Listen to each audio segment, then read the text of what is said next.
El técnico superior en educación infantil, dentro de una guardería, es una persona que tiene que conocer las principales estructuras y funcionamientos del sistema motor. Principalmente porque nos permite ver los ritmos evolutivos de los diferentes niños, detectar algún tipo de patologías y retrasos, al igual que estimular el desarrollo motor de los niños. ¿Sobre todo para qué? Para su relación con el ámbito cognitivo, de conocimiento social, por ejemplo, con sus pares, es decir, con sus compañeros, y afectivo, ¿no? Con los padres, familiares, amigos, etcétera.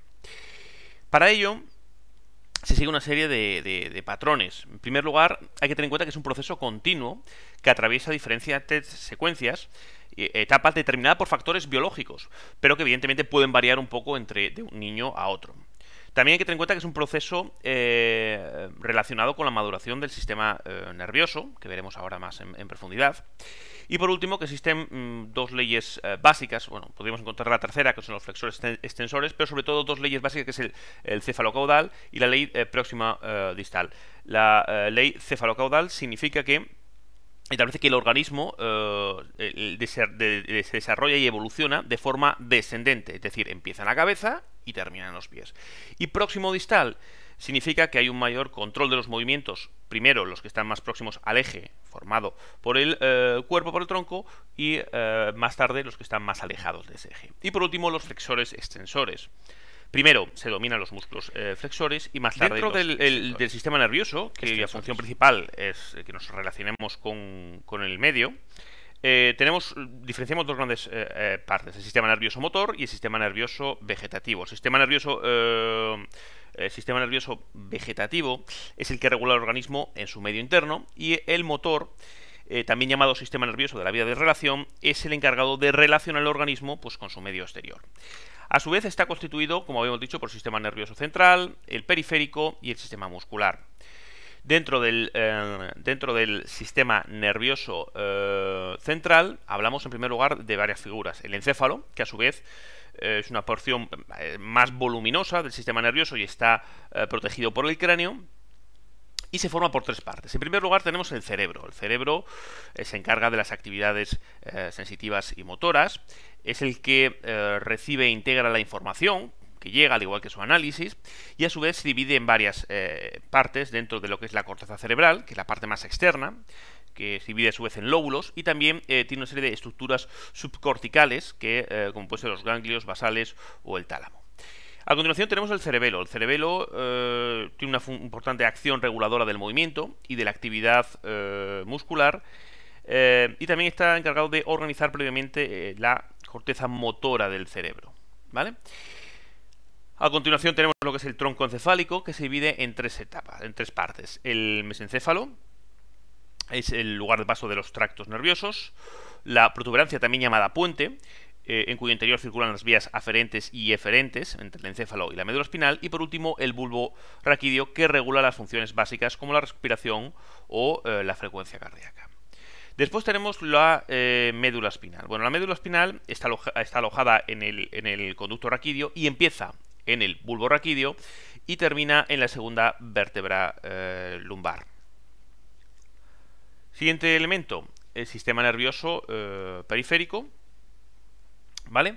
Y el sistema en el cual principalmente aquí hablamos de dos tipos de nervios. Está constituido por los nervios raquídeos, que son los que parten de la médula, y los nervios craneales, que son los que parten del encéfalo, y que estas conexionan el sistema nervioso central y los diversos sectores del organismo. Bien, en cuanto al sistema muscular, es el encargado de transformar los impulsos nerviosos originados en el encéfalo en energía mecánica, ¿no? Podemos hablar, los músculos se pueden dividir a su vez en tres tipos, ¿no? Los lisos o viscerales, que forman los órganos internos y están controlados por el sistema nervioso vegetativo, ¿de acuerdo? El cardíaco, los que forma parte del corazón y también controlados por el sistema nervioso vegetativo. Y por último, sí, el estriado, que están insertados en los huesos y músculos y producen movimientos voluntarios, ¿eh? En cuanto a los tipos de movimientos, vamos a dividirlos en tres puntos. Primero, los reflejos, que son respuestas motoras espontáneas e involuntarias a un estímulo externo, ¿vale? Es muy importante el concepto del elemento de involuntarias. Después los voluntarios. En este caso estamos hablando de movimientos totalmente intencionados del niño, donde debe poner mucha atención y esfuerzo, porque es necesaria la coordinación normalmente de varios músculos. Y por último, los automatizados. Son movimientos que inicialmente son voluntarios, como por ejemplo son secuencias o hábitos como lavarse, comer, etcétera, pero que a base de repetirlos se van automatizando, y que no requieren intención para ejecutarlos. Muchos se logran además a lo largo de la etapa de educación infantil, ¿vale? También encontraréis un cuadro comparativo de los tipos de movimientos en los apuntes. En cuanto a los trastornos motores, ¿vale?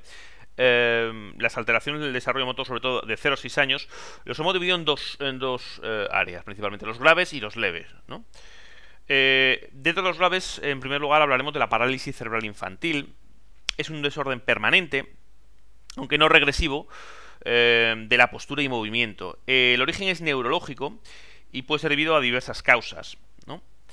Después hablamos también de la espina bífida. Es una malformación de la médula espinal que puede afectar tanto a la movilidad como a la sensibilidad en los miembros que controlan, de los miembros inferiores, incluso de los órganos, como la vejiga. A continuación hablamos de la distrofia muscular progresiva.